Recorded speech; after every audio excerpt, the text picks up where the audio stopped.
kita nampak perkara ini berlaku sedikit demi sedikit, ya, seolah-olah kepentingan orang Melayu itu terhakis.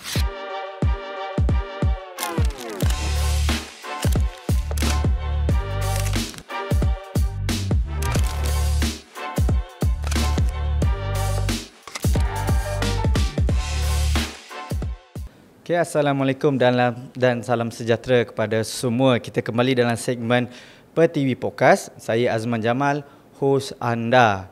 Baiklah, pada minggu lepas kita telah saksikan satu himpunan di Kuala Lumpur yang dianjurkan oleh NGO Melayu Islam, yang mana himpunan itu dinamakan sebagai Himpunan Melayu Berdaulat, dan pelbagai isu telah diketengahkan, disuarakan oleh NGO ini. Dan antara topik yang mereka luahkan ialah mengenai rang undang-undang pembaharuan semula bandar atau URA yang nama pendek dia lah.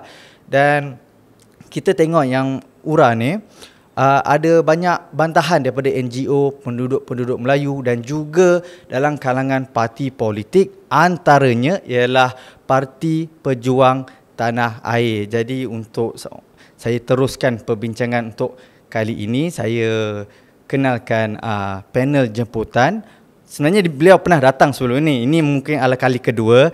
Beliau adalah Presiden Parti Pejuang Tanah Air, aka Pejuang, Datuk Seri Mukris Mahathir. So Datuk Seri, terima kasih. Terima kasih banyaklah kerana sudi meluangkan masa, especially jemputan last minute. So kita hargai sangatlah Datuk Seri sanggup meluangkan masa bersama kami. So Datuk Seri, walaupun intro saya mengenai RUU URA ni, tapi sebenarnya ada banyak topik saya nak bincang dengan Datuk Seri. So saya tahu ini bukan selalu Datuk Seri dapat datang sini. So saya harap Datuk Seri bersabar je lah dengan soalan-soalan kita. Macam saya cakap tadi, topik URA ni telah menarik begitu banyak perhatian. Antara yang disuarakan oleh NGO Melayu, mereka mengatakan ini adalah satu inisiatif untuk mengusir orang-orang Melayu di kawasan bandar. Dan kita dapat tengok hujah yang mereka keluarkan ini, dia kontra atau bercanggah dengan apa yang dijelaskan oleh pihak-pihak kerajaan, yang mana mereka mengatakan bahawa URA ini adalah inisiatif untuk menambah baik atau untuk menaik taraf pembangunan kawasan-kawasan bandar yang diduduki oleh kawasan Melayu inilah. Dan macam saya cakap tadi, Datuk Seri pun antara individu yang mengeluarkan kenyataan mengenai perkara ini, dan Datuk Seri telah orang kata berkongsikan kebimbangan Datuk Seri. So mungkin kita boleh start kat situlah. Pada pandangan Datuk Seri sendiri, adakah URA ni satu inisiatif yang bagus dan ia perlu dilaksanakan atau tidak? Datuk Seri boleh? Yang pertamanya terima kasih kerana menjemput saya sekali lagi. Saya rasa berkenaan dengan URA ni, kita sebenarnya tidaklah membantah apa-apa dasar baru yang akan membawa pembaharuan kepada kawasan-kawasan kediaman ataupun tempat duduk siapa juga di dalam bandar ini. Jangan salah faham bahawa kononnya kita ni bangkitkan perkara ni hanya kerana yang terjejas teruk akibat URA ni hanyalah masyarakat Melayu. Itu tidak benar. Sebenarnya siapa juga yang mempunyai memiliki hartanah tempat yang dia tinggal di dalam bandar ni, dan dia dianggap sebagai tertakluk di bawah URA, maka dia akan terkesan sekiranya ada tindakan ataupun hasrat oleh kerajaan untuk membawa pembaharuan. Jadi yang menjadi masalahnya ialah draft yang kita dapat lihat sekarang ini, iaitu draft yang datang daripada bulan November tahun lepas, yang dikatakan akan dibentangkan di Dewan Rakyat pada bulan Julai nanti dan akan dibahaskan. Yang itu nampaknya mempunyai banyak masalah. Jadi perkara-perkara yang dibangkitkan oleh wakil-wakil daripada kerajaan, kononnya bahawa tak akan berlaku apa yang didakwa oleh pihak NGO ini, itu tak termasuk dalam draft yang kita ada. Kalau dia dah sebut dalam draft itu, ini cara URA ini akan dilaksanakan, jadi kita tak akanlah bangkit apa-apa masalah kan. Tetapi bila ianya terlalu umum, jadi itu yang akan menyebabkan kerisauan yang menimbulkan satu gerakan di kalangan NGO dan kami parti politik juga untuk menyuarakan supaya ianya dibahaskan secara menyeluruh dalam Dewan Rakyat nanti. Contohnya, URA ni dalam pelbagai bentuk dah pun dibincangkan oleh kerajaan terdahulu. Ya. Daripada zaman Barisan Nasional dulu, kemudian Pakatan Harapan 1.0 dulu, kemudian Perikatan Nasional sampailah ke PH 2.0 sekarang ini. Tetapi sebelum ini, penduduk yang terkesan itu 100% di antara mereka perlu bersetuju dengan projek yang nak dijalankan itu. Ya. Jadi yang sekarang ini ada satu yang dikenali sebagai ambang, di mana ada situasi di mana hanya 70% saja persetujuan diperlukan, ada sampai 51% saja. Jadi kalau 51% itu maksudnya 49% lagi itu kehendak mereka tak diendahkan. Jadi tak relevan. Tak relevan. Orang kerajaan tak ambil port pun. Ya. Jadi kalau dulu bila ada mana-mana pihak yang rasa tak puas hati, boleh saja kita bangkitkan perkara ini di mahkamah, minta mahkamah putuskan, kemudian boleh buat rayuan. Tetapi dalam URA yang ada sekarang ini, kerana ada ambang itu, maksudnya ada keadaan di mana orang tak setuju pun kita boleh teruskan, boleh bulldoze je, boleh redah je, laksanakan apa yang diputuskan oleh kerajaan. Jadi kat mana ruang untuk mereka redress, dapat pembelaan daripada mahkamah. Kalau dah termaktub dalam akta itu bahawa kerajaan hanya memerlukan majoriti untuk setuju yang kelompok minoriti ini ditolak begitu saja. Jadi itu saya ingat salah satu masalah daripada URA, tapi ada banyak lagi lah. Jadi itu sebabnya kita tidaklah menolak sebarang dasar untuk membawa pembaharuan, walaupun dalam bentuk URA ini, tetapi tidak dalam format yang di draft ketika ini. So maksud Datuk Seri yang bila dikatakan apabila minoriti ni tidak setuju tetapi disebabkan majoriti dah setuju, apa yang mereka cuba pertahankan itu tidak diindahkan. Adakah ini yang diistilahkan oleh pihak-pihak NGO penduduk-penduduk Melayu ni sebagai usaha mengusir mereka? Adakah itu tafsiran yang mereka gunakan? Ya, kita boleh tafsirkan begitu. Sebab mereka ni diminta pindah keluar daripada kawasan itu, walhal dia memiliki tanah itu atau memiliki hak tanah itu. Dan yang ini pun satu perkara yang dibangkitkan oleh rakan-rakan peguam kita. Kerana hak seorang pemilik hartanah itu dijamin oleh Perlembagaan Persekutuan. Ya, jadi kalau orang itu dah secara sah memiliki satu hartanah, tidak ada sebarang keadaan di mana dia boleh dipaksa, kecuali kalau dia sendiri yang setuju. Dan nak bagi dia setuju ni mungkin dengan cara tawaran harga ke, ataupun ada tempat ganti, ya, dan sebagainya. Jadi saya dulu waktu saya menjadi Menteri Besar bagi Negeri Kedah Darul Aman, dan kita faham bahawa ada keadaan di mana kerajaan boleh membuat pengambilan, biasanya tanah, ya, ataupun kalau tanah pun yang tempat yang dah lama ada untuk kepentingan awam, untuk tujuan contohnya nak bina sekolah ke, nak buat masjid ke, nak buat lapangan terbang contohnya. Jadi ada akta-akta tertentu di mana kerajaan negeri itu boleh buat pengambilan. Itu pun ada proses. Ya, ada Seksyen 4, ada Seksyen 8. Jadi macam-macam dia punya proses dia. Walaupun begitu, pemilik tanah ataupun hartanah itu diberi ruang seluas-luasnya untuk mempertahankan hak dia. Contohnya dia nak harga lebih mahal contohnya, ya, daripada apa yang ditawarkan oleh kerajaan, dan macam-macam lagi.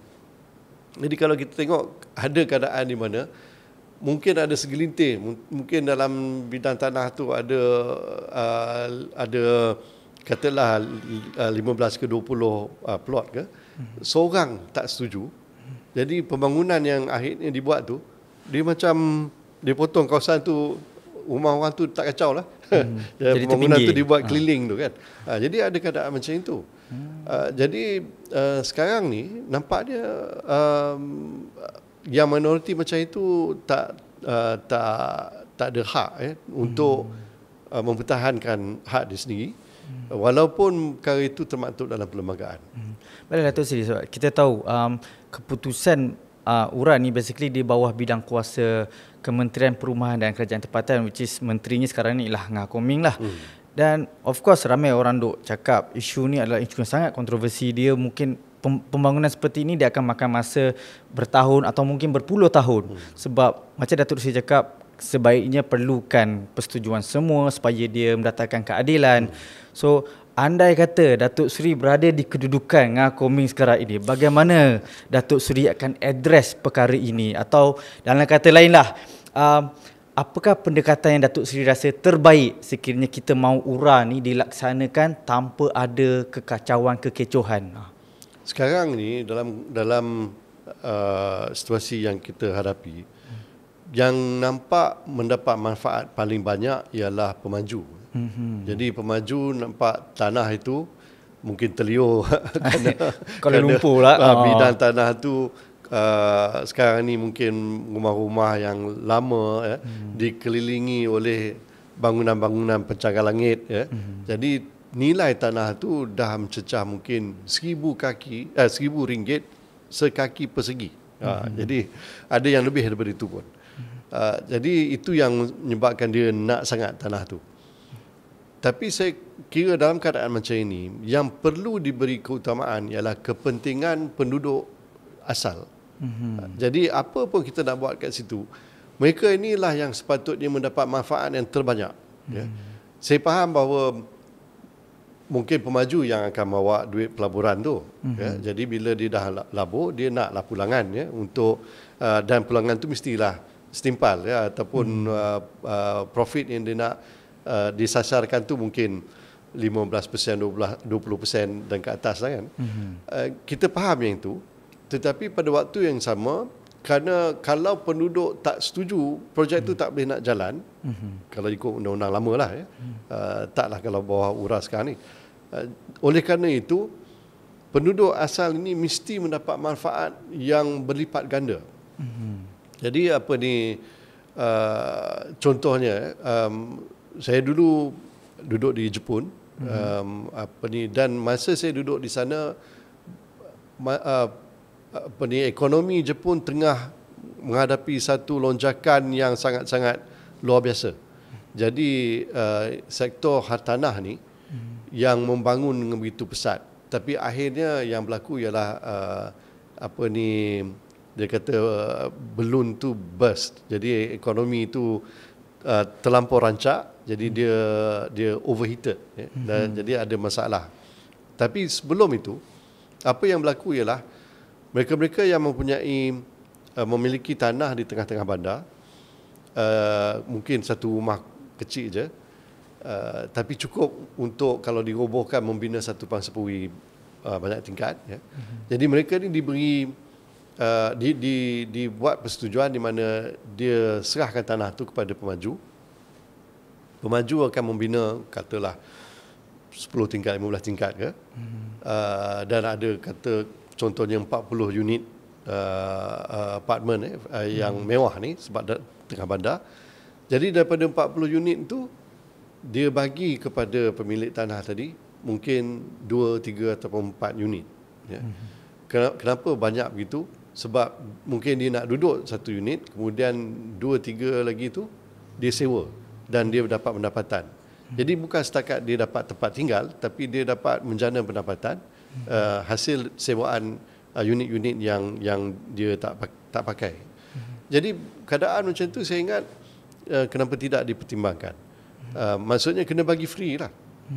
Dan janganlah pula nanti walaupun bagi free nak kena bayar lagi dia punya apa ni charge ada punya fee untuk penyelenggaraan dan sebagainya, yang itu menyusahkan lagi lah penduduk. Kalau nak bagi free, bagi betul-betul free, maksudnya semua tu dah dibiayai oleh pemaju. Saya kira kena fikir suatu formula yang betul-betul disukai oleh pemilik sekarang, barulah dia sanggup dan dia rela serahkan tanah tu, bukan dalam keadaan dipaksa kerana dia minoriti. Maka minoriti ni tak perlu diambil kira pun kehendak dia. So maksud Datuk Seri, apa-apa langkah yang patut diambil ni, dia orang kata memanglah dia akan memberi keuntungan yang lebih rendah, tapi dia tidak pada satu tahap mendatangkan kerugian kepada pemaju itu. Betul. Itu maksud Datuk Seri lah. Maksudnya menang-menang jugalah kan. Tapi janganlah di pihak pemaju tu menang besar-besar kan. Lepas tu mungkin yang pemilik tanah tu yang mana persetujuan dia peringkat awal tu kalau dia tak diberikan, tak berjalan pun projek tu. Jadi nak dia setuju, biarlah bagi sesuatu yang lebih daripada apa yang diharapkan. Supaya kalau pemilik tu keluar dari kawasan tu pun dia keluar dalam keadaan gembira lah. Betul. Itu maksud Datuk Seri. Dan kita nak kita kena faham ini biasanya orang-orang ni bukan kaya. Paling tinggi pun mungkin M40 lah kerana dia duduk dalam bandar, mungkin dia ada peluang untuk dia berniaga dalam bandar, jadi pendapatan tu ada, tapi taklah sampai kaya raya kan. Kemudian ramai juga yang B40. Maksudnya dia duduk dalam bandar, tapi kerana pendapatan tu agak terhad dan kos sara hidup dalam bandar tu lebih tinggi daripada di luar bandar, jadi dia cukup-cukup makan saja. Jadi orang macam ini, kenapa tidak kita angkat kedudukan itu supaya pendapatan, kekayaan dia meningkat jangan dia rasa macam dia rugi kerana dia terpaksa bersetuju dengan projek macam ini. Baik Datuk, macam saya cakap tadi, URA ni adalah antara topik yang disuarakan oleh NGO Melayu ketika mereka berhimpun di Kuala Lumpur pada minggu lepas. So apa yang saya nak tanya Datuk Seri sekarang ni, sebab Datuk Seri sekarang ni memimpin sebuah parti yang turut memperjuangkan kepentingan orang Melayu, sama juga seperti PAS, Bersatu, UMNO, semua itu. Dan kenapa saya nak kaitkan dengan NGO Melayu ni ialah sebab mereka meluahkan, mereka berkata URA ni adalah salah satu contoh yang mana isu-isu kepentingan Melayu telah menjadi sasaran di bawah kerajaan baru ini. Ini saya nak tanya pandangan Datuk Seri lah sebagai seorang yang memimpin parti Melayu. Adakah keresahan yang dilaungkan oleh NGO ini satu perkara yang valid? Anda katakanlah, Datuk Seri kata valid. Apakah yang dimaksudkan dengan ancaman-ancaman kepada kepentingan Melayu ini? Kalau mungkin Datuk boleh jelaskan. Saya rasa ianya sangat valid. Kita nampak perkara ini berlaku sedikit demi sedikit, seolah-olah kepentingan orang Melayu itu terhakis. Mungkin kerana ada dasar liberal, dasar pasaran terbuka dan macam-macam lagi, yang bila kita dengar istilah macam itu nampak macam okey saja. Tetapi kalau kita dalami apa sebenarnya yang akan dilakukan, yang mengambil pendekatan ala barat, ianya sebenarnya menjejas kepentingan negara, bukan setakat masyarakat Melayu saja. Dia menjejas kepentingan negara kerana masyarakat Melayu yang terkesan itu merupakan majoriti dalam negara ini. Jadi saya faham bahawa jurang perbezaan yang semakin meluas itu berlaku seluruh dunia. Tapi bila dia berlaku di Malaysia, dia memberi impak yang sangat-sangat jangka panjang. Dan saya lihat bahawa dasar-dasar yang diamalkan oleh kerajaan Madani sekarang ini, dia bertentangan dengan dasar-dasar sebelum ini, contohnya dasar ekonomi baru. Saya faham bahawa ramai yang mengkritik dasar ekonomi baru, ada yang mengatakan bahawa ianya rasis, bersifat perkauman, ada juga yang katakan walaupun dasar itu baik tetapi pelaksanaannya tak sempurna. Pandangan yang kedua tu saya boleh faham dan saya boleh setuju sebahagian, Tetapi kita juga perlu mengiktiraf bahawa DEB itu telah berjaya membasmi kemiskinan. Kalau dulunya 70% daripada penduduk negara kita ini dianggap hidup di bawah garis kemiskinan, 70%. Sekarang ni yang dianggap hidup bawah garis kemiskinan ni hanya 3% saja. Jadi itu membuktikan bahawa DASA itu berjaya. Ya. Tapi ada banyak lagi aspek-aspek yang lain yang diatasi oleh DASA itu melalui pelaksanaan kerajaan. Contohnya untuk memastikan bahawa pendidikan kita pada tahap yang terbaik bagi semua orang, dan masyarakat Melayu khususnya dibuka peluang untuk menceburkan diri dalam sektor-sektor ekonomi selain daripada pertanian, nelayan, penanam padi dan sebagainya. Dan itu telah berjaya kita buat. Jadi golongan profesional kalangan Melayu itu semakin membesar dan terlahirlah masyarakat pertengahan, ya, ataupun middle income. Sekarang ini yang kita lihat, walaupun Perdana Menteri selalu mengkritik golongan yang dianggap sebagai maha kaya katanya, tetapi apa yang dia buat sebenarnya ialah menguntungkan golongan maha kaya itu. Jadi ini yang saya kata fenomena yang berlaku di seluruh dunia, tapi bila berlaku di Malaysia ni dia jadi satu yang akan memberi impak jangka panjang, iaitu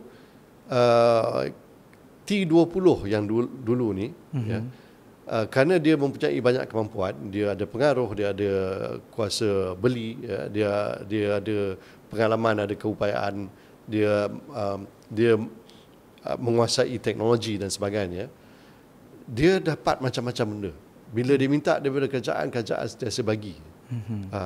Dan sekarang ni kita lihat dari segi cukai pun, macam mana mereka ini dibantu, ataupun dikurangkan kadarnya untuk mendapat cukai daripada yang golongan yang 80% tadi. Ya. Jadi mereka ini semakin hari semakin kaya. Dan kalau kita anggap macam jumlah kekayaan yang ada dalam negara kita ni katalah 100%. Jadi dulunya T20 ni menguasai, dulu balance dia 80-20. Kadang-kadang T20 tu menguasai 80% daripada kekayaan dalam negara. Dan yang 80% lagi ni hanya memegang 20%. Yang kita bimbang ni, yang 80% yang dipegang sekarang ni semakin membesar. Dan bila dia membesar, jumlah peratusan daripada kumpulan tu dia masih T20, dia tak membesar dari segi jumlah orang yang dianggap maha kaya, yang istilah selalu digunakan kalau boleh saya pinjam daripada Perdana Menteri, kan. Tetapi yang menjadi masalahnya M40. Jadi M40 pertengahan ni semakin mengecil. Dia jadi anggaran kami ialah tinggal 20% saja yang M, dan 20% lagi yang asalnya M tadi jatuh ke B. Jadi B40 sekarang jadi B60.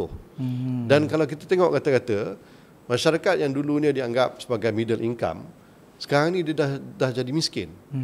Mereka ni dulu memanglah diistilahkan sebagai mudah miskin. Jadi dia, bila benda berubah, contohnya ada anggota keluarga dia jatuh sakit, terlantar, kemudian dia kena belanja untuk mengubat ahli keluarga dia sendiri. Jadi ini antara sebab dia kalau kena kanser dan jantung sebagainya, kan. Ini menyebabkan orang boleh jatuh. Hari itu COVID antara punca, ramai orang jatuh miskin.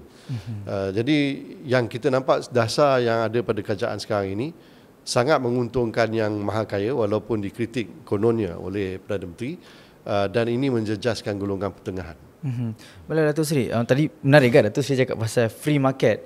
Sebab bertahun-tahun saya tengok bacaan daripada penganalisis ekonomi, mereka menceritakan tentang bagaimana free market ni boleh manfaatkan rakyat Malaysia, dan lama-lama saya baca juga lah tentang dasar ekonomi neoliberal, dan saya difahamkan dasar-dasar ekonomi seperti ini dia sebenarnya dia bercanggah dengan dasar ekonomi Melayu. Tapi bila saya nak cuba ceritakan, ramai orang macam tak faham.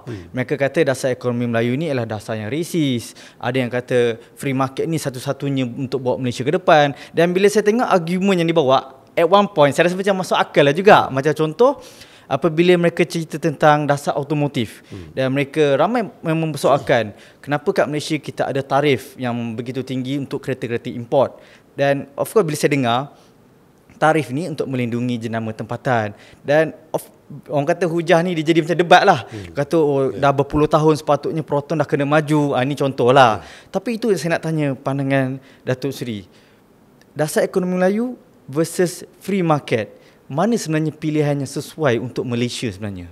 Sebenarnya di seluruh dunia pun, termasuk di Amerika Syarikat, ada perdebatan di Amerika Syarikat pun yang dilihat sebagai pelopor free market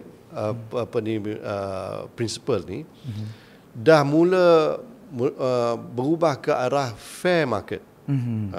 Kita tak semestinya nak free market, tapi kita nak satu pasaran yang adil. Adil ni itu pun bukan maksud sama rata. Bahasa Inggeris ni kita selalu gunakan istilah equitable. Dia tak sama dengan equal. Jadi equitable ni lebih pada seimbang. Seimbang tak sama dengan sama rata. Seimbang ini mengambil kira kelemahan dan kelebihan yang ada kepada satu kelompok dalam masyarakat tu. Jadi masyarakat Melayu selama ni kita miskin. Jadi bila miskin, kerajaan perlu campur tangan untuk mengangkat dia daripada kemiskinan itu dengan pendidikan, dengan peluang ekonomi, dengan peluang pekerjaan dan sebagainya. Dalam free market, campur tangan kerajaan ini tak ada.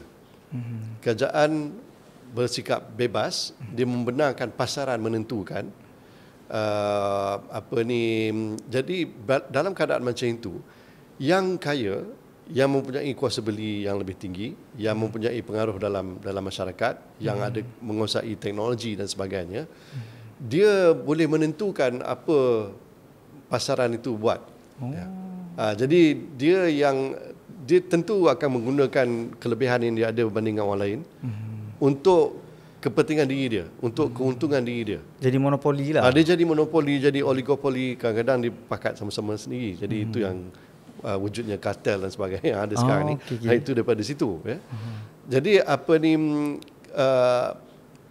orang yang menyokong dengan free market enterprise ni, dia kata bila kita membenarkan golongan yang hebat berniaga ni buat sesuka hati dia, akhirnya manfaat itu akan dirasai oleh golongan bawah.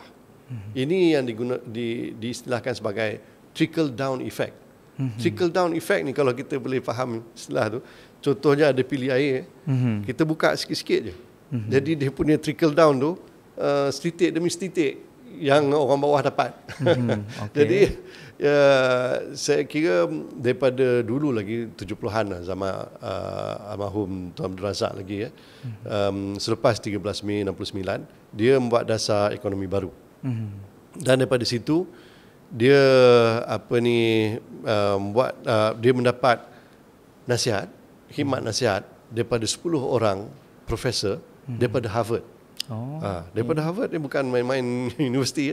Jadi Harvard professors ni, Harvard 10 orang panggil, menyiasat apa yang sedang berlaku di Malaysia ketika itu dan mengesyorkan dasar yang boleh diguna pakai oleh kerajaan, dan itulah terlahirnya dasar ekonomi baru.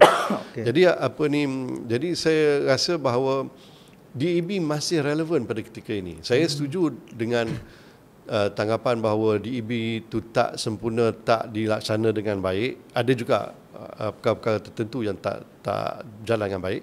Tetapi secara prinsipnya ianya masih penting, kerana kita dapat buktikan bahawa bila masyarakat yang miskin itu dapat angkat kedudukan dia menjadi pertengahan, dapat kekayaan sedikit, dia menstabilkan masyarakat kita. Jadi dari segi sosiopolitik ni pun lebih stabil. tidak ada di mana-mana pun keadaan di mana golongan T20 tu boleh terus kekal mendapat kekayaan dan menekan masyarakat yang di bawah ni. Sosial akan terganggu dan silap-silap nanti akan ada rusuhan dan sebagainya. So at least kita boleh simpulkanlah hujah-hujah sorry hilang pula. Hujah-hujah kononnya dasar ekonomi baru atau dasar ekonomi Melayu ni dia bukanlah resis seperti mana yang orang cakap tu lah. Tapi Datuk, apa yang saya nak cuba cakap sekarang ni, sebab ada dakwaan bahawa Perdana Menteri hari ini, Datuk Seri Anwar Ibrahim, walaupun ketika dia bersama UMNO dulu, masa dia timbalan Perdana Menteri ketika itu, mereka menyatakan bahawa Datuk Seri Anwar ni dia punya, orang kata cara dia lebih ke arah dasar neoliberal, dan ini menjadi yang apa yang membuatkan orang Melayu marah dekat dia. So adakah itu hakikat sebenarnya Datuk Seri? Adakah Datuk Seri melihat sekarang ni kerajaan Madani pada hari ini dia lebih menjurus ke arah free market atau dasar-dasar neoliberal ini? Saya kira bahawa Datuk Seri Anwar Ibrahim tak bertukar pendirian dia daripada dulu sampai sekarang.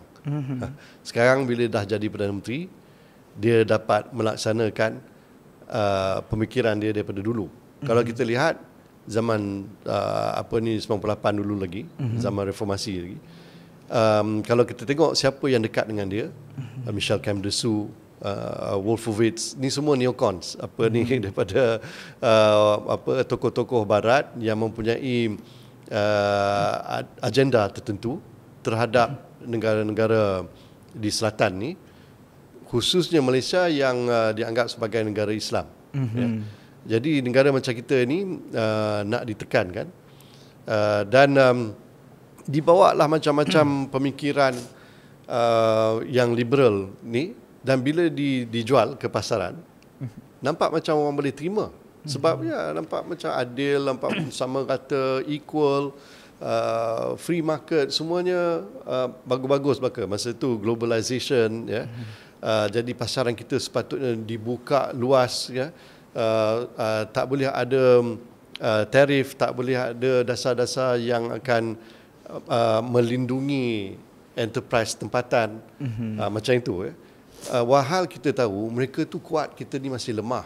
Jadi biasanya ada handicap. Kalau kita main golf pun ada handicapnya kan. Jadi orang yang dianggap lemah sikit banding dengan yang pemain yang lain tu diberi sedikit kelebihan supaya nak mengimbangi perbezaan antara kemampuan dan kebolehan itu. Jadi itu saja yang kita nak, supaya bagi level playing field, ya. Kalaulah kita main bola, padang bola kita tu tak sama rata, macam mana kita nak main?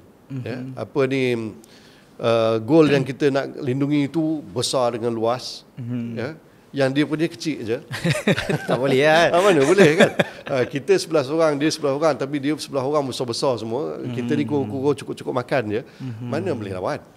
Jadi dalam keadaan macam tu, kita kena buat sesuatu supaya mengimbangi keadaan tu. Jadi barulah persaingan tu dilihat adil. Yang kita nak tekankan itu keadilan, bukannya nak sama rata, bukannya kita nak pasaran bebas. Jadi saya nampak Datuk Seri Anwar apabila dah jadi Perdana Menteri, dia antara orang yang paling kuat menyokong neoliberalisme, dan dia nak pasaran kita ini terbuka, dan ia menjejas kepentingan industri tempatan kita.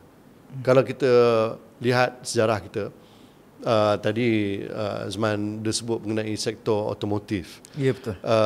Zaman Ayahanda Tun Mahathir dulu kita buat multimedia. Itu satu sektor baru, belum lagi ada orang masa tu yang buat multimedia ni. Dan usahawan-usahawan Melayu telah berjaya menceburkan diri dalam bidang itu, dan bukan setakat memberi perkhidmatan pada pasaran tempatan, tapi boleh ekspor, ya. Jadi kita ada kekuatan kita sendiri. Malah nama-nama besar dalam IT datang ke Malaysia, ya. Bill Gatesnya, semua tu datang sini, dan memberi nasihat pada kita, dan kita dapat mengembang sektor tersebut. Jadi itu caranya kita nak membantu diri kita sendiri.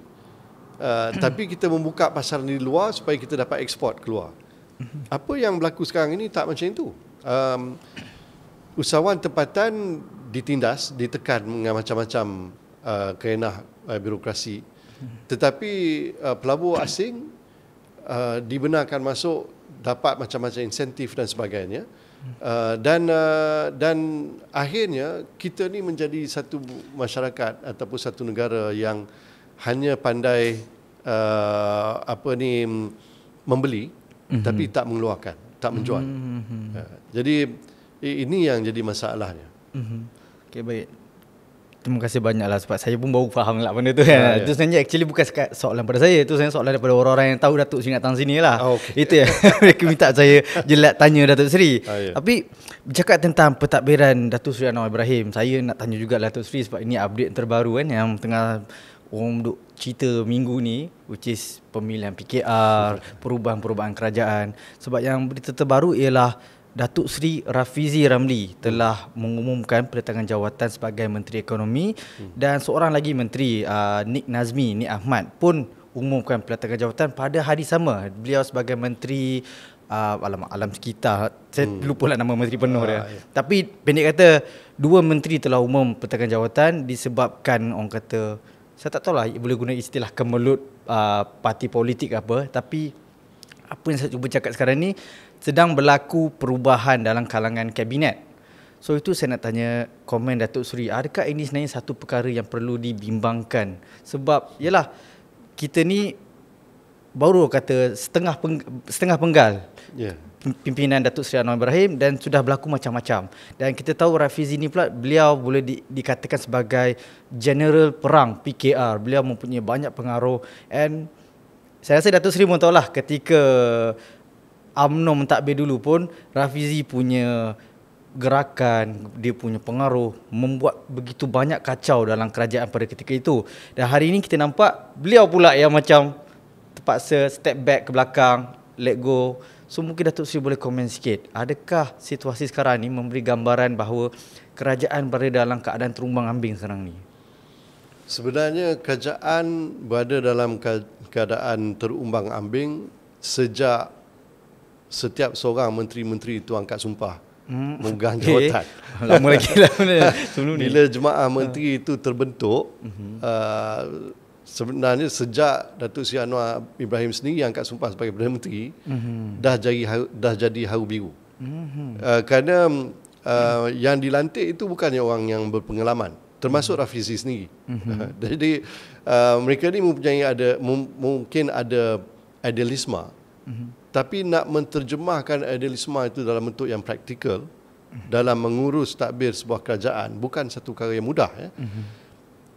Kita dalam kerajaan perlu ada dasar yang pandang ke hadapan. Jadi biasanya jangka panjang. Jangka panjang pun sekarang ini 30 tahun je. Bukannya lama macam dulu 50 tahun, 100 tahun. Ada negara yang buat 100 tahun, Jepun dulu ada. Tapi kita ni setakat 30 tahun. Dasar ekonomi baru 30 tahun, dasar pandang timur, wawasan 2020, semuanya 30 tahun. Dan dalam 30 tahun tu pun kita tak tunggu sampai dah habis 30 tahun baru kita nak semak betul ke tidak kita buat yang kita nak laksanakan itu. Kita ada midterm review jugalah, kita setengah jalan kita semak balik. Jadi yang pentingnya pelaksana. Kalau menteri-menteri yang jenis half past six ni yang tak ada pengalaman, yang kalau naik pentas politik memang hebatlah. Tetapi bila disuruh untuk mentadbir sebuah kementerian yang mempunyai banyak agensi, yang mempunyai pentadbir yang berpengalaman, macam mana kita nak bagi arahan kepada mereka kalau kita sendiri tak ada pengalaman? Jadi yang penting sekali ialah setahun dua ni nak kena betul-betul mendalami cara kita buat kerja. Kalau daripada awal lagi dah mula nak ubah itu, nak ubah ini, nak buang orang ini, orang itu, lepas tu nak rombak lah, nak tukar apa yang dah ada, Walaupun kita akui mungkin yang ada itu adalah sikit masalahnya, bukannya tak ada masalah. Tapi janganlah sampai nak rombak habis. Nak tukar orang, nak lantik orang-orang dia saja, orang kita katanya. Apa ni AG lah semua ni kan. Jadi bila itu berlaku, kesannya kita nampak sekarang. Apabila Saudara Rafizi dengan Nik Nazmi letak jawatan, bagi saya tak ada ubah pun kepada kerajaan sekarang, kerana kerajaan sekarang pun dah gagal untuk melaksanakan tugasnya.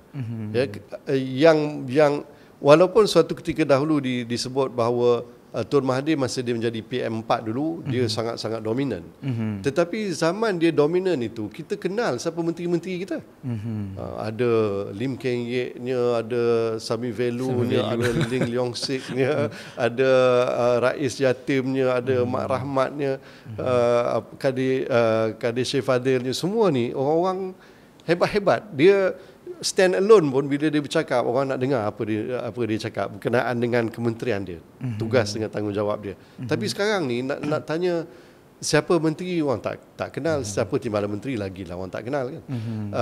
Semuanya tertumpu kepada Perdana Menteri seorang, dan Perdana Menteri tak boleh ambil tanggungjawab kepada semua benda. Saya faham bahawa the buck stops with him, orang kata macam akhirnya dia lah bertanggungjawab ke atas keputusan yang dibuat. Tapi kalau dia sendiri tak faham, jadi dia nak lepaskan kepada menteri-menteri dia pun kadang-kadang tu tak berapa cekap. Jadi saya rasa bahawa apa yang sedang berlaku ini memang manifestasi masalah yang dah wujud sejak jemaah menteri ini tertubuh. Sekarang ni baru kita nampak dia punya problem dia, dan dia akan berterusan. Okey, kalau Datuk Seri tanya saya lah, saya one point, saya tak setuju Datuk Seri Rafizi ni untuk letak jawatan. Bukan sebab apa? Sebab apabila pentadbiran kerajaan lama, beliau adalah antara orang yang paling vokal. Beliau mengkritik dasar yang dibuat, beliau mengkritik prestasi seorang menteri. Dan sekarang ni kita dapat lihat inilah peluang beliau untuk mentadbir sebuah negara. Beliau memegang satu jawatan yang sangat penting, Menteri Ekonomi. Dan apabila beliau resign separuh jalan, walaupun dia lah dicakap dia dah laksanakan tugas dia yang mana dasarnya akan dibawa kepada RMK ke-13. Tapi isu yang saya nak cuba cakap di sini ialah, dulu you kritik menteri-menteri lama. So inilah peluang untuk you tunjukkan yang you ni lagi hebat daripada menteri-menteri dulu. Dan kita tak minta banyak. At one point mungkin Datuk saya tak setujulah dia pegang satu penggal, tapi at one point bagi saya, dia kena at least pegang sekurang-kurangnya satu penggal sebelum kita judge dia. Okay, you punya performance kalau compare dengan menteri dulu macam mana. Tapi apabila dia buat macam ni, dia seolah-olah menunjukkan yang sebenarnya dia tidak boleh pun walk the talk. Apa yang menteri-menteri dulu buat. Saya faham apabila dia tewas pemilihan untuk timbalan Presiden PKR, tapi bagi saya itu adalah parti punya isu. Ini adalah kerajaan. So apa yang you claim, apa yang you kritik menteri-menteri dulu, inilah waktunya untuk beliau buktikan dia lagi hebat pada menteri-menteri dulu. So apa pandangan Datuk Seri on that? Saya kira ketua tu, cara dia menguruskan orang di bawah dia tu, ketua yang maksud saya ialah Perdana Menteri, macam mana dia menguruskan menteri-menteri dia tu, itulah yang akan menggerakkan negara kita ke depan ataupun ke belakang. Jadi kalau dia membenarkan perbahasan berlaku dalam mesyuarat kabinet, tapi kita faham bahawa akhirnya kita kena buat keputusan. Kalau keputusan tu tak tercapai, mungkin tangguh dulu sampai minggu depan, dan seminggu tu kita ambil masa untuk cari maklumat lagi. Jadi kita datang balik, bawa hujah-hujah kita yang baru untuk akhirnya mencapai satu kata sepakat. Itu yang berlaku zaman Tun Mahathir dulu. Ada perkara-perkara yang dia rasa sangat-sangat strong, tapi kalau ada menteri dia tak setuju, dia withdraw dulu. Jadi minggu depan nanti masuk hari Rabu bincang lagi. Kadang-kadang sampai 3-4 kali bincang baru boleh buat keputusan. Jadi kita kena faham menteri ini dia bangkitkan isu tu, adakah ini relevan, dan kalau relevan, macam mana kita nak mengatasi masalah itu supaya agenda yang lebih besar itu dapat kita majukan, ya. Jadi itu caranya. Tapi apa yang kita lihat sekarang ni, saya tak nampak benda tu berlaku. Saya tak tahulah perbahasan macam mana yang berlaku dalam mesyuarat kabinet tu kan.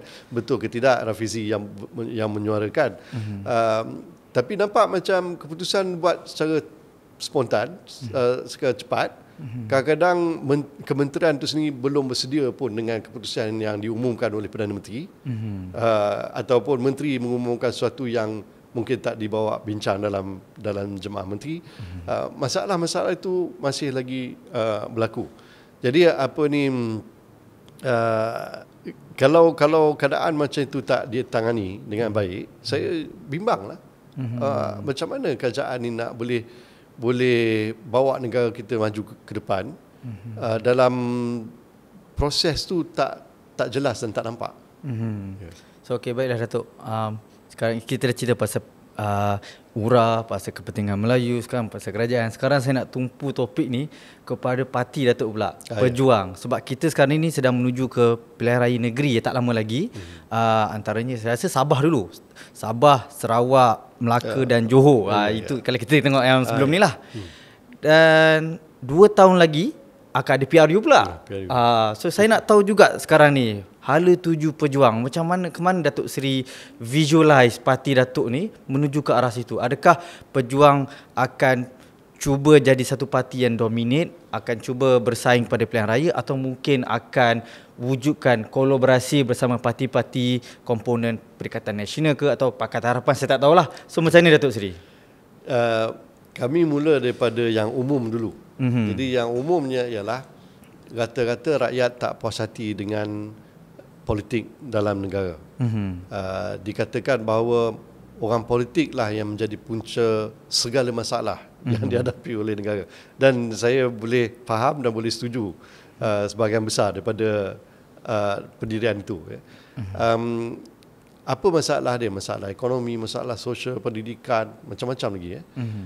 Jadi ternampak macam kita ni nak kena banyak buat perubahan. Bukan ikut dengan acuan yang dulu. Kerana peredaran masa ni dah banyak bawa perubahan, kita pun nak kena berubah ikut masa. Jadi apa peranan politik dalam perubahan ni? Apa yang perlu kita buat? Sebelum ini pun kita dah bincang dah sebenarnya. Contohnya Peguam negara perlu dilantik atas syur parlimen, bukan daripada syur Perdana Menteri. Kita tak boleh ada lagi pendirian orang kita, nak lantik orang kita aja.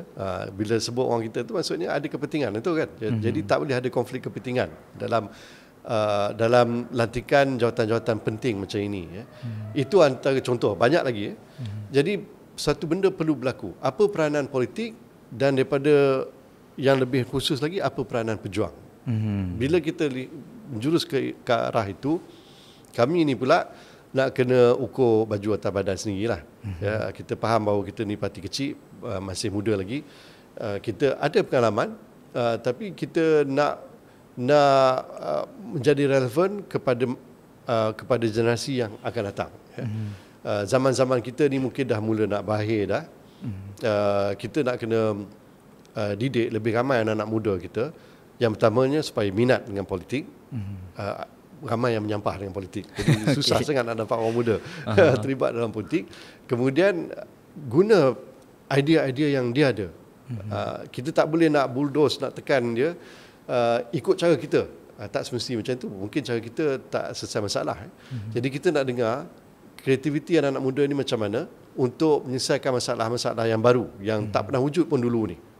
AI, macam mana AI akan menjejas peluang pekerjaan. Mana pernah fikir kita dulu ni? Tak pernah. Dulu tak pernah kita bincang pasal kesihatan mental. Sekarang ni anak-anak muda dengan terbuka bincang perkara ni. Jadi kita kagum dengan keterbukaan mereka itu. Jadi kita nak dengar apa pandangan dia, macam mana dia nampak nak selesai masalah. Jadi orang macam ni perlu diberi peluang. Pejuang berharap untuk menjadi platform, pentas di mana anak-anak muda boleh berkecimpung dalam bidang politik. Dan oleh kerana itu kita pun nak kena ubah kedudukan kita tumpuan kita, kalau dulu banyak kawasan-kawasan luar bandar, ya mungkin sekarang ni kita nak kena tengok juga yang dalam bandar. Jadi bila dah dalam bandar ni, kat mana dia bezanya dengan di kampung-kampung. Jadi benda-benda macam ni yang sedang kita buat masa ini untuk pejuang terus terlibat dalam sistem demokrasi yang kita amalkan. Dan kita juga nak terlibat dalam demokrasi. Maksudnya kita pun nak bertanding. Tapi mungkin taklah untuk mendapat kedudukan dominan dalam politik, tapi kami sangat terbuka untuk bekerjasama dengan koalisi ataupun gabungan-gabungan yang sedia ada. Dan kita memang banyak berbincang dengan yang ada ni. Tapi bukan yang mentadbir kerajaan sekarang ni lah. Okey. Clue sangat besar tu. Saya rasa penonton faham lah apa dia cuba sampaikan.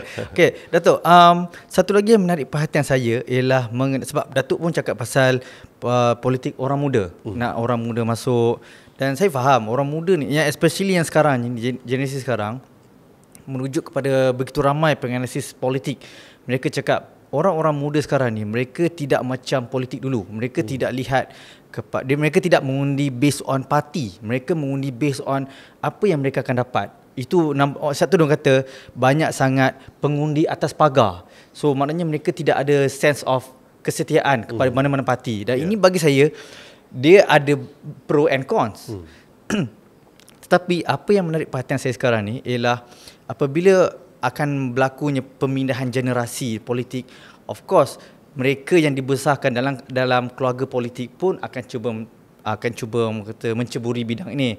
Nak straightforward saya cakap ni lah, politik legacy atau ada setengah orang kata nepotisme. Itu saya nak bawa pada perbincangan sekarang ni. Sebab saya rasa bagi saya personally, saya rasa tidak ada isu apabila bapa dan anak masuk politik. Sebab kita pun dapat tengok arwah Tun Razak ada anaknya jadi Perdana Menteri, Tun Hussein On anak pun seorang menteri, Tun Hishamuddin, Tun Dr. Mahathir, Datuk lah kan. Dan sekarang ni kita dapat lihat Datuk Seri Anwar Ibrahim, anaknya pula kini telah memegang jawatan Timbalan Presiden PKR.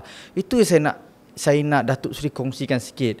Sebab ada orang kata nepotisme, ada yang kata politik dinasti atau politik legacy. So macam ni kita nak bezakan mana yang mana, Datuk Seri? Especially politik legacy versus nepotisme. Mungkin Datuk boleh jelaskan supaya orang faham benda ni. Saya mungkin tak maulah nak cakap sangat dengan apa yang diamalkan oleh PKR dengan kepimpinan dia itu. Tapi saya nak cerita berkenaan dengan pengalaman kami sendiri. Okay. Jadi saya sekeluarga, abang saya Muzani pun dulu terlibat juga dalam politik, dalam UMNO lah. Pemuda UMNO di Mebok dulu, dan kami ini tersekat-sekat sewaktu ayah kami menjadi presiden parti. Jadi ini bukanlah satu peraturan yang tertulis, tapi amalan. Dia jadi convention di mana anak ataupun keluarga pada presiden ni payah sikit nak terlibat aktif dalam politik kepartian. Jauh sekali lah dalam kerajaan. Jadi kami ni tak boleh nak ke depan. Tak boleh nak terlibat dalam parti. Jadi zaman ayah saya menjadi Perdana Menteri dan Presiden UMNO, orang tak kenal pun kami. Adik-adik kami 7 orang sebenarnya. Jadi tak ada siapa tahu pun siapa 7 orang ni. Adalah mungkin 1-2 nama yang kenal, tapi yang lain tu tak ada siapa tahu. Jadi kami terpaksa tunggu sampai dia dah bersara tahun 2003 baru saya menawarkan diri untuk bertanding dalam UMNO dalam pemilihan parti 2004. Dan ialah sebab dia ayah saya, jadi saya kenalah menghadap tanya, nak beritahu dia. Kata, ayah saya nak tawar diri bertanding.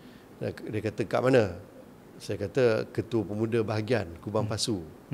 Apa dia kata? Dia beritahu saya, garanti kalah. Oh ya? Saya terkejut. Dia kata, saya nak kalah kan. Belum try lagi.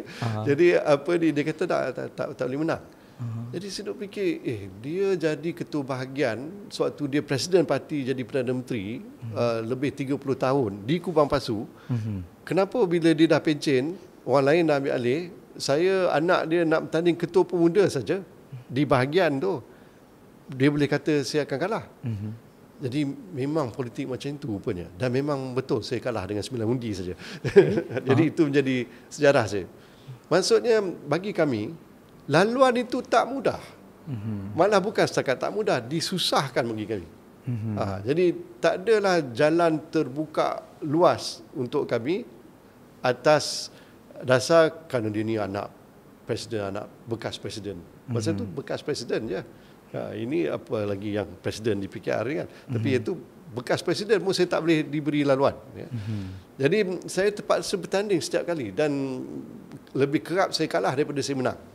Itu dalam parti. Ya. Jadi hanya apabila kita bersama dengan Pakatan Harapan 1.0 dulu tahun 2018 barulah saya tiba-tiba bertanding parlimen dan DUN dan ayah saya pun bertanding parlimen. Itu kali pertama terjadi keadaan di mana saya masuk Dewan Rakyat itu, saya duduk sebagai wakil daripada Kedah dan ayah saya duduk sebagai Perdana Menteri dalam dewan yang sama. Itu tak pernah berlaku sebelum ini. Ya. Jadi saya pun terkejut, dia pun agaknya terkejut bila kita sedar bahawa kami berdua menang, anak-beranak menang dalam pilihan raya. Dan kita duduk dalam pentas yang sama. Dan dia menjadi Perdana Menteri, saya pula buat pilihan tak ke Persekutuan, jadi saya kekal di Kedah dan terus menjadi Menteri Besar. Jadi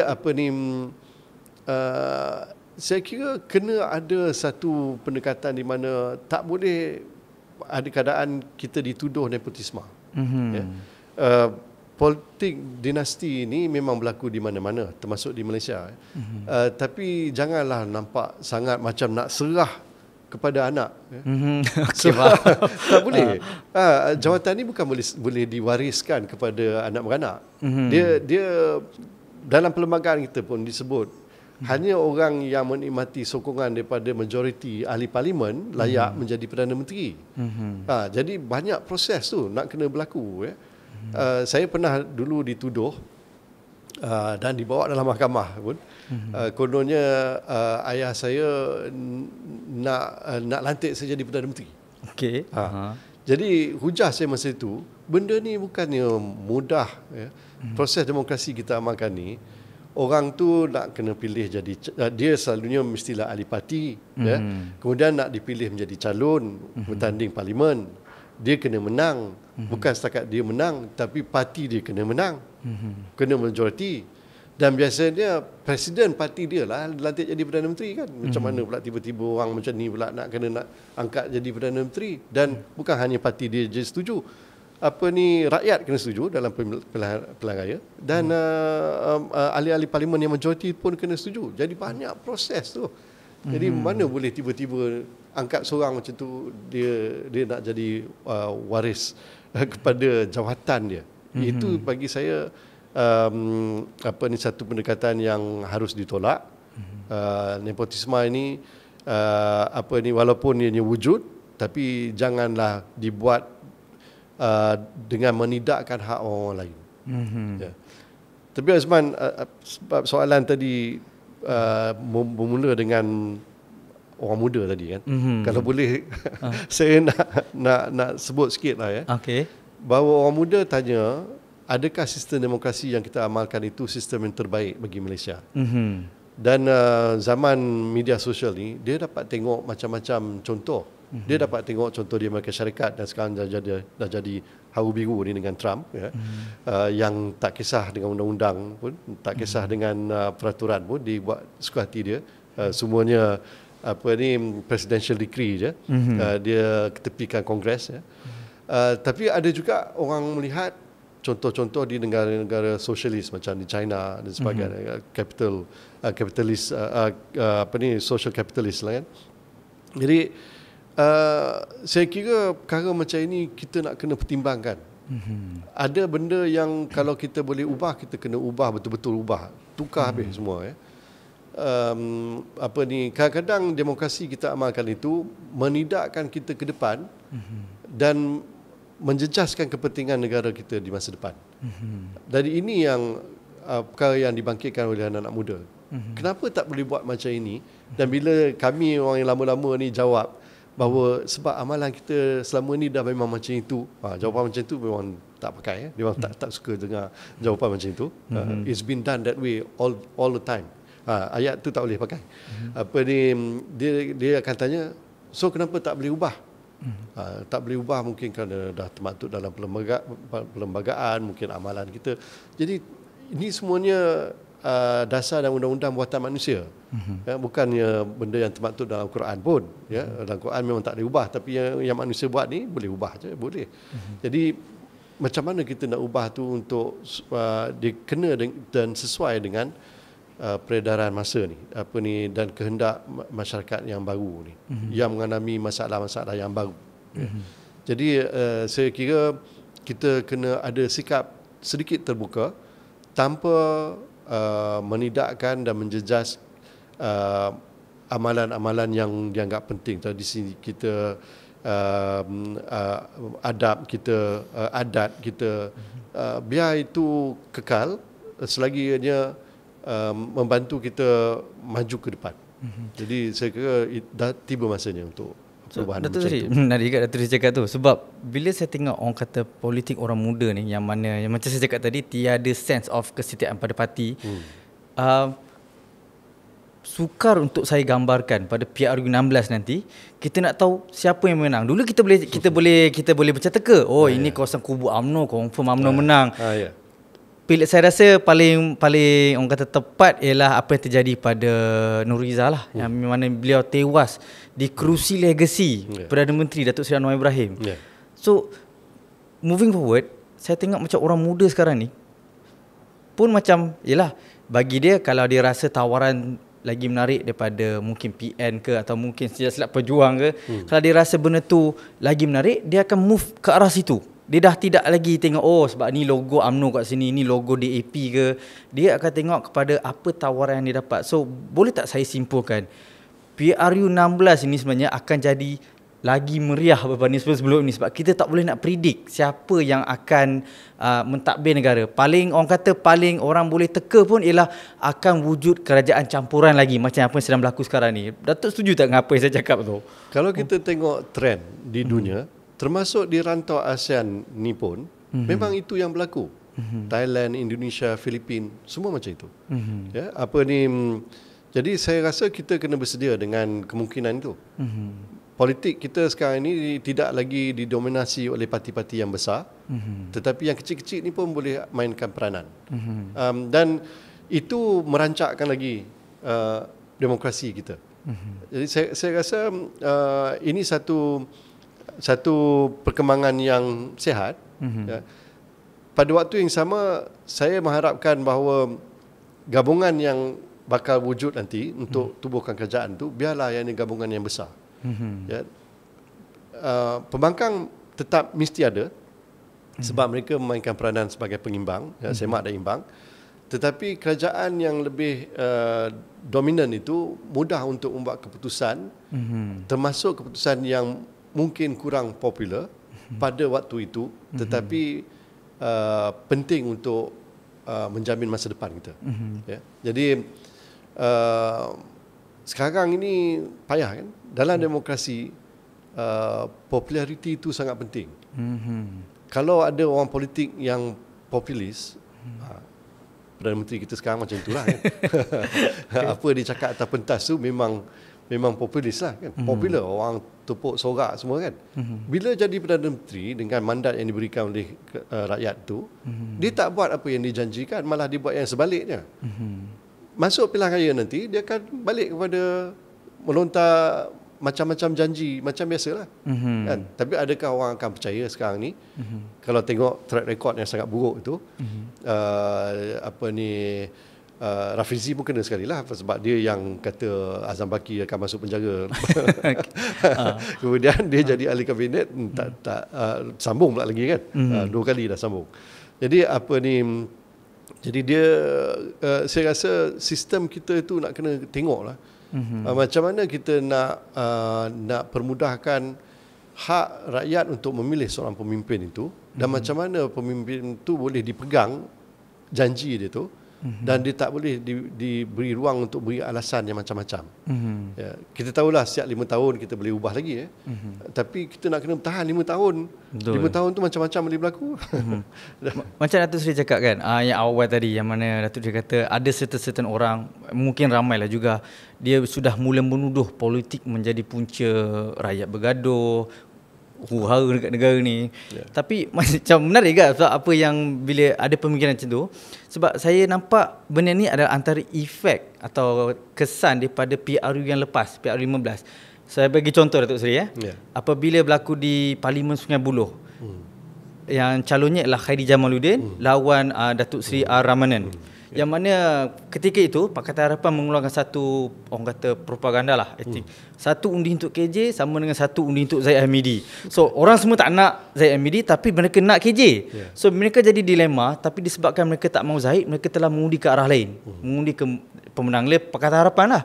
Dan bila mereka undi Pakatan Harapan gabung pula dengan BN, dapat Zaid Hamidi sebagai timbalan Perdana Menteri. Bukankah ini menjadi satu, mereka rasa macam tertipu. Macam mana tu Datuk Seri? Macam mana kita nak convince balik rakyat supaya ketika ahli-ahli politik berkempen, kita kena dengar cakap dia.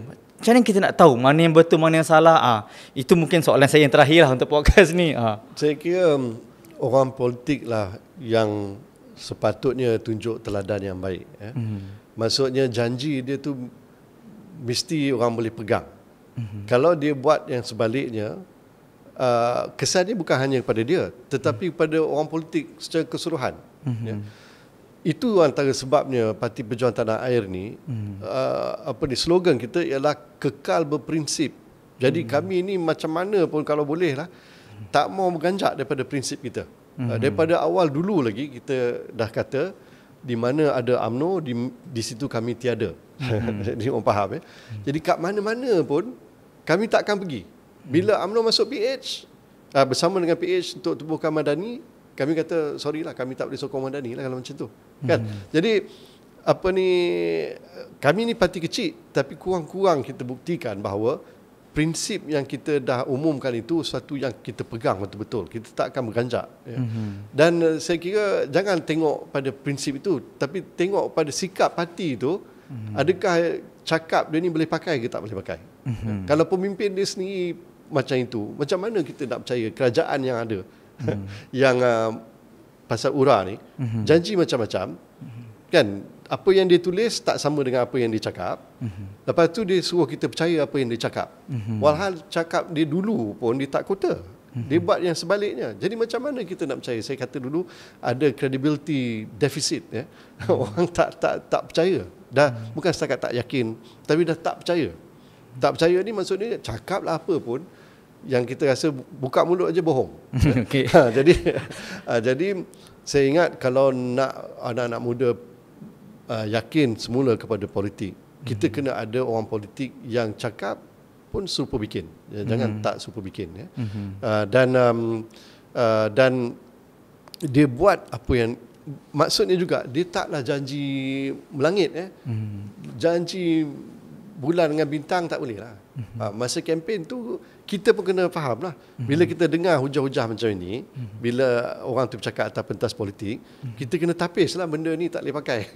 Kalau dia kata kita akan hapuskan PTPTN, kan kita akan buat pendidikan percuma, kita akan buat kesihatan pun percuma. Jadi kita kena fikir balik, negara kita ni dah cukup kaya ke nak boleh membiayai kan? Ataupun adakah sebaliknya, maksudnya ialah cukai nak kena naik 30%, 40% baru boleh buat percuma. Kan? Jadi kita janganlah terima bulat-bulat apa yang dia cakap tu, kita sendiri nak kena faham. Kalau percuma macam mana nak buat tu? Cukai naik. Kita boleh terima ke? GST katalah naik 30%. Kalau kita boleh terima, bolehlah buat. Negara-negara kaya dah boleh buat. Tapi kita ni tak sampai kaya lagi kan. Jadi saya sarankan apa juga orang politik cakap, jangan terima bulat-bulat, semak dulu. Dan tengok track record itu baik tak baik. Dia ni jenis orang yang kota janji atau tidak. Bila dia kata kekal berprinsip, dia betul pegang pada prinsip dia ke tidak kan. Kemudian buat keputusan. InsyaAllah dengan cara itu masa depan kita terjamin. sorry Datuk Seri, saya teringin sangat tanya ni. Sebab macam dulu, ini ayah saya lah pernah cakap, sebab ayah saya ni dulu seorang penyokong UMNO jugalah. Dia cerita. Dia pernah cakap waktu tu, ni zaman-zaman PH 2.0 1.0 baru nak ambil alih. Yang saya pernah tanya pada ayah saya lah. Dia kata, macam ni kita nak undi siapa? Sebab waktu tu apa yang dikatakan mengenai Datuk Seri Najib Razak, mengenai YMDB, pelbagai semua tu. Tetapi saya tahu ayah saya dia tak pergi ke arah PH. So bila saya tanya dia, macam mana kita nak tentukan siapa nak undi? Dia akan cakap macam ni. UMNO is the devil we know. Itu dia cakap lah. Dia kata. So kita dah tahu prestasi UMNO macam mana ketika itu. Tapi kita belum tahu PH ni performance ni macam mana. Mungkin lebih baik, mungkin tidak. So itu yang membuatkan ramai orang menjurus ke arah PH. At least kita tak tahu dia ni baik ke jahat. And now Datuk Seri Anwar Ibrahim sudah mentadbir negara. So kita dah tahu dah kenal prestasi dia macam mana. Adakah performance dia, adakah sebabkan orang dah tahu Datuk Seri Anwar Ibrahim ni macam mana, kabinet dia macam mana, Rafizi ni, Nazmi semua ni, adakah ini akan mempengaruhi PRU16, persepsi orang ramai terhadap Datuk Seri Anwar Ibrahim? Saya kira prestasi Datuk Seri Anwar Ibrahim fail. Dia F. Apa ni? Jadi kalau dulu mungkin orang boleh kata bagilah dia peluang, kan dia dah tunggu lama tu kan nak jadi TM kan. Akhirnya tercapai jugalah cita-cita dia kan. Bila dia dah pegang tanggungjawab yang sangat-sangat berat itu dia gagal untuk melaksanakan amanah yang diberikan itu dengan baik. Maksudnya cita-cita kita itu kena diselami dengan realiti sikit. Ramai saya tengok orang yang bercita-cita tinggi untuk jadi pemimpin. Bila dia jadi pemimpin, dia tak tahu macam mana nak menguruskan diri dia. Dia masih lagi bersikap macam pembangkang. Jadi bila dia buat macam pembangkang, tak menjadi. You nak redah itu, you nak buang orang ini, you nak ungkit cita-cita lama. Lepas tu nak salah guna pentadbiran kerajaan itu untuk menekan orang lain, musuh-musuh politik yang lama kan. Benda-benda macam itu tak sepatutnya berlaku. Jadi saya kira bahawa bila dia dah tunjuk belang dia, orang dah boleh buat perbezaan. Tapi saya nak kata kat sini bahawa UMNO itu tidak lebih baik. UMNO yang sekarang ni tidak lebih baik daripada yang ada sekarang. Dan kita kena faham bahawa UMNO yang ada sekarang ni terlibat sama. Dia pun bersubahat juga di dalam kerajaan madani yang gagal ini. Jadi kita tak boleh nak kata zaman UMNO dulu better lah. Better pun zaman bila?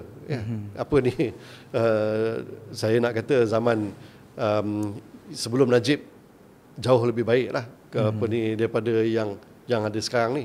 Jadi kepimpinan tu penting. Dan kalau dah ada banyak kes, dah masuk mahkamah semua ni, tak payahlah kan.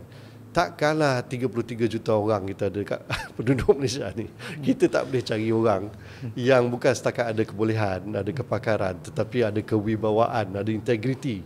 Saya tetap yakin ada orang. Mesti ada orang. Tapi mungkin dia orang ni belum menonjol lagi, segan-segan, dia tak tunjuk diri. Inilah orang muda ni. Bila saya tengok orang yang hebat-hebat di kalangan orang muda, yang saya kata, kenapa orang macam ni tak terlibat dalam politik? Sebab dia tak suka. Dia tengok masuk dalam parti ni kan kena tebas kan, kena caketing lah apa, dia tak suka yang tu. Tapi tapi bila kita tanya apa masalah dalam negara ni, dia boleh terangkan. Lepas tu bukan setakat tu je, sebenarnya apa penyelesaiannya, itu pun dia boleh terangkan. Ya, orang macam ni lah kita nak kan. Tapi masuk politik ni tak minat. Jadi saya kira kita nak kena buat sesuatu lah kan. Nak buka ruang ni supaya orang hebat-hebat macam ni boleh menyumbang kepada kemajuan negara kita ni. Pejuang kena buka lah tempat mereka ni. Kita terbuka, ialah kita Parti Melayu tapi kita sanggup bekerjasama dengan parti-parti bukan Melayu yang lain. So itu memang kita open. Baiklah Datuk Seri, kita pun dah Sebenarnya dah lebih dah pun waktu. Tapi okey. apa yang Datuk Seri cakap ni Extra time. menarik lah kan. So kalau saya nak terus terang Datuk Seri, saya ada banyak lagi soalan. Tapi memandangkan kita dah cukup ke kita punya limit untuk hari ni.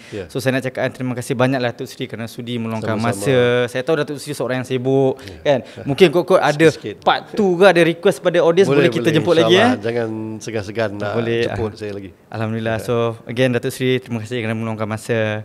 So itu saja daripada Presiden Parti Pejuang Tanah Air, Datuk Seri Mukris Mahathir yang juga bekas Menteri Besar Kedah. Kalau anda ada apa-apa sebarang soalan, sebarang komen, boleh tinggalkan di ruangan-ruangan komen semua platform Pertiwi Podcast. Dan saya nak juga sampaikan satu maklumat barulah daripada pihak TV yang mana Pertiwi Podcast merupakan salah satu daripada produk under Pertiwi Plus, yang mana ini adalah kita kategori sebagai produk premium. So kita akan keluarkan sebarang pelbagai iklan, dan untuk anda akses kepada kandungan-kandungan premium seperti ini, anda boleh langgan kepada Pertiwi Plus. Kami akan sediakan segala detail di ruangan komen atau di semua platform Pertiwi Plus. Itu saja untuk hari ini. Jangan lupa like, share dan subscribe Pertiwi Podcast. Kita jumpa lagi. Assalamualaikum dan salam sejahtera. Assalamualaikum.